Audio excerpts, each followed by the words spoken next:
নমস্কার বন্ধুরা, আমাদের রান্নাঘরে সবাইকে স্বাগত। আজ বানিয়েছি পালক পরাঠা। পালক পরাঠা খেতে ভীষণ ভালো লাগে, আর বাচ্চা থেকে বড় আমার মনে হয় সবারই ভালো লাগবে, আর এতটাই সফট যে মুখে দিলেই মিলিয়ে যাবে। তো চলো দেরি না করে এই পালক পরাঠা কিভাবে বানিয়েছি সেটা দেখে নিই। তা প্রথমেই আমি গ্যাস অন করে দিয়ে কিছুটা জল গরম করতে দিয়েছি, আর এক আটি আমি পালং শাক নিয়েছি। আর এটা কিন্তু পুরোটাই শাক, একটুও কিন্তু ডাঁটা নেই। আর সামান্য নুন দিয়েছি, নুন দিয়ে এইরকমভাবে একটু হালকা 1 থেকে 2 মিনিট এটাকে জাস্ট একটুখানি এরকম বয়েল করে নেব।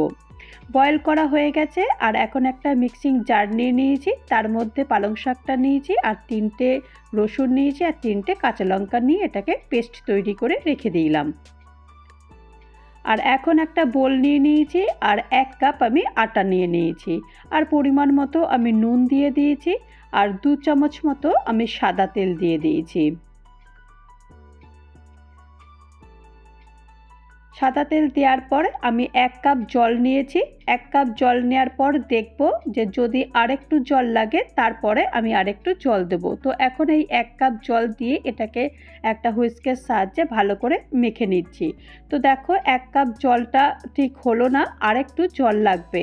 তো আমি আর 1 কাপ জল নিয়েছি, আর 1 কাপ জল দিয়ে এটাকে বেশ ভালো করে এটাকে মিশিয়ে দিচ্ছি।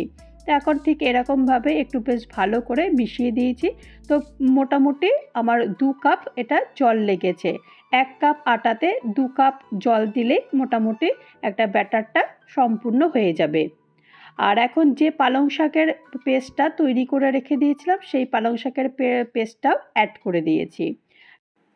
ভালো করে এটাকে মিশিয়ে নিতে হবে। দেখো মেশানোর সাথে সাথেই কিন্তু কালারটা একদম চেঞ্জ হয়ে গেছে, একটা বেশ হালকা গ্রিন কালার একটা এসে গেছে। তো এখন এটাকে রেখে দেবো, আর গ্যাস অন করে দিয়েছি, একটা ফ্রাই প্যান বসিয়ে দিয়েছি, আর সামান্য একটু অয়েল ব্রাশ করে নিয়েছি। তারপরে এরকম 1 হাতা মতো এরকম দিয়ে দিয়েছি, দিয়ে তারপরে একটু এরকম চারিদিকে একটু ছড়িয়ে দিয়েছি, আর এরকম একটা গোল মতো শেপ দিয়ে দিয়েছি, কারণ পরোটার সাধারণত শেপটা এরকমই হয়। তো তোমরা তোমাদের পছন্দ মতো শেপ দিতে পারো, অনেকে স্কোয়ার করেও দিতে পারে। তো আমি এরকম গোল করেই পরোটাটা তৈরি করে নেব। তো এরকম এপিট ওপিট করে এটাকে একটু 5 থেকে 6 মিনিট এরকম চেপে চেপে পরোটাটা ভেজে নেব।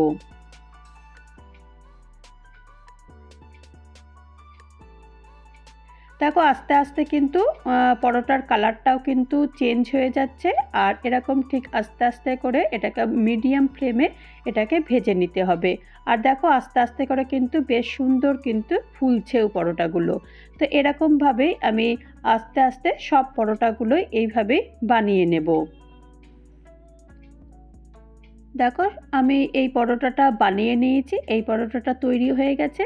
আরেকটা পরোটাও তোমাদেরকে দেখিয়ে দিচ্ছি যে কিভাবে আরেকটা পরোটাও এরকম বানিয়েছি। তো সেম আগের মতো করেই এরকমভাবে বানিয়ে নিয়েছি। এই পরোটাটাও ওই 5 থেকে 6 মিনিট মিডিয়াম ফ্লেমে এরকম ভেজে নিতে হবে।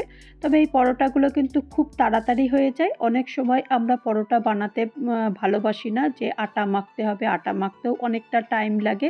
তো এখানে কিন্তু আটা মাখার কোনো ঝামেলা নেই, আটা না মেখেও আমরা কিন্তু এই রকম সুন্দর করে পরোটা কিন্তু তৈরি করে নিতে পারি, আর একদম সময়ও লাগে না। 5 থেকে 6 মিনিটের মধ্যে এক একটা পরোটা তৈরি হয়ে যাচ্ছে। আর দেখো আমার সব পরোটাগুলোই এইভাবে তৈরি করে নিয়েছি, আর এতটাই তাড়াতাড়ি হয়ে গেছে যে কি বলবো। তো দেখো তোমরা পরোটাগুলো দেখে বুঝতে পারছো যে পরোটাগুলো কতটা সফট হয়েছে, আর এতটাই সফট হয় যে মুখে দেওয়ার সাথে সাথেই একদম মিলিয়ে যায়। তো তোমরাও এরকমভাবে পরোটা বানিও, আমার বিশ্বাস যেই পরোটা যে খাবে সেই বলবে ভীষণ ভালো হয়েছে। তো দেখলেই তো কি তাড়াতাড়ি এই পরোটাটা তৈরি হয়ে গেল। তোমরা যখন খুশি তখনই এই পরোটাটা তৈরি করে খেয়ে নিতে পারো। তো তৈরি হয়ে গেল আমার পালং শাকের পরোটা। এই রেসিপিটা যদি তোমাদের কারোর ভালো লাগে তাহলে অবশ্যই একটা লাইক করো, কমেন্ট করো, আর পারলে আমার চ্যানেলটা সাবস্ক্রাইব করে আমার পাশে থেকো। ভালো থেকো, নমস্কার।